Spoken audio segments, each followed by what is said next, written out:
বন্ধুরা দেখো, তোমার দাদাভাই আজকে আমার আই উনুন তৈরি করে দিচ্ছে। দেখো খুব ক্লান্ত হয়ে গেছে। কিছু বলো তুমি।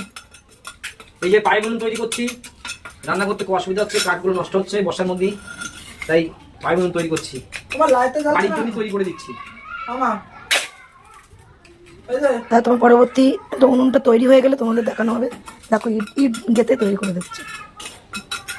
হ্যালো বন্ধুরা, এই কাঠের রান্নার পাকাপোক্তভাবে উনুনটা তৈরি করা হচ্ছে।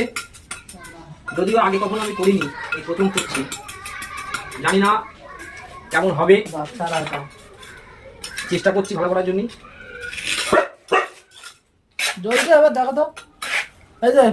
সাথে থেকো।